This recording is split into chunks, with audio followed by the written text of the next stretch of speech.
Okay, first thing we're gonna do is, okay, this is the scenario. You walk into the break room and you find a person on the ground. So the first thing you're gonna end up doing is what? Okay, before we do that, our safety comes first. So it's always scene safety. You just wanna make sure, is this guy hanging onto a wire? Is that why he went down? If it just looks like he's laying on the ground and everything around him appears to be safe, then we're gonna assume that the situation is safe for us as well. Again, then next is what? Hey, look, you all right? Okay. Very good. We've established unresponsiveness. He does not respond. All of a sudden, your buddy comes walking in behind you. Yo, call 911, get the AED. Correct. We activate 911 through the use of another person, and we instruct them to bring the AED. Next step. Now we're going to open the airway. We're going to go back to that A, B, C. Correct. Head tilt, chin lift. Palm on the forehead, or correction, the fingers across the forehead like this. Now the airway is open. What do we do next? Correct. We're going to look, listen, and feel. If we don't see, feel, or hear anything, our next step is to, we're going to ventilate twice, remembering to pinch the nose. Now, when we ventilate, the ventilations cannot be forceful and cannot be sharp, because then the air enters where? Instead of the lungs. Correct. Path of least resistance. After we ventilate, our next step is to do what? C is circulation. So circulation, as a layperson, means signs of life. So we're looking for just any kind of movement which indicate that the person has a pulse and is alive. We've got help coming. We just want to know, is there a pulse? Because if there's no pulse, what do we do? At a rate of 30 to 2, which equals how many cycles? 5. And that should be done over the course of? 2 minutes. Excellent, you guys are awesome.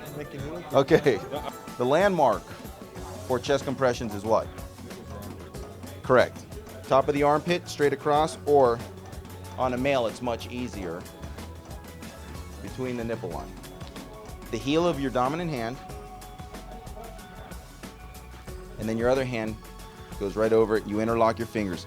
Keep your fingers off of the chest so you don't ride it, because what you need to allow is for natural expansion. When you push down, it's going to naturally want to go ahead and just recoil back to its normal position. But if we keep any weight on it, including our fingers, then we don't allow that, and then we're being ineffective. CPR in itself is really only 33% effective when done absolutely perfect. Okay, so now go ahead and start your compressions.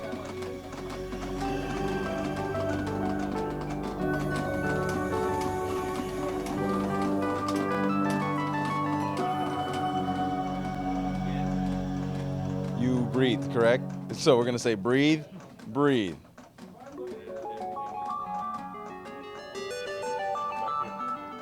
Correct, you'd go right back into your compressions.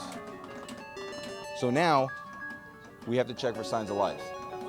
So we've completed, we finished with 2 ventilations, now we're looking for signs of life. And again, what are we looking for?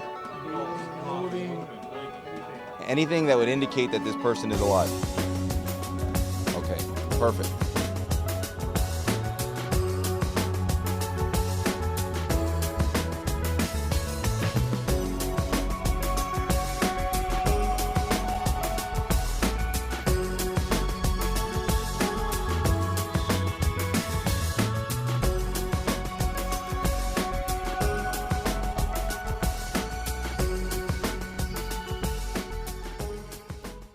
He comes up, he's choking, he gives me the sign, are you choking?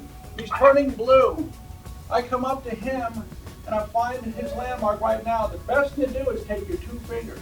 One goes right in the belly button, one goes right below the xiphoid. What you do is you drop. Now you see my right leg here? It's between his legs.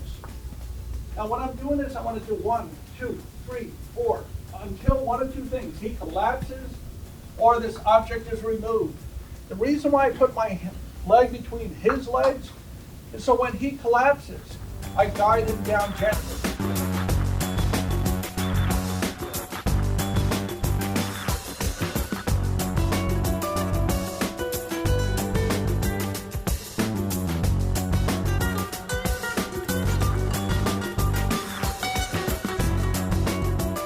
Well, if I have an obstructed airway, I'm not even going to worry about the mouth-to-mouth ventilations.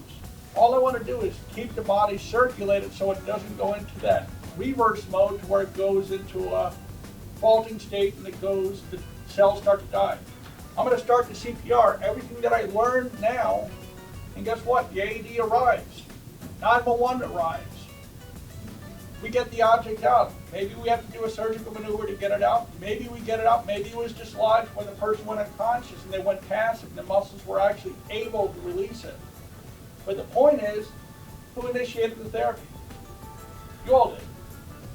Who called 911, got the AED, went through the CPR and did that? You did. Person walks out of the hospital a week later with nothing but a sore throat. Who saved their life?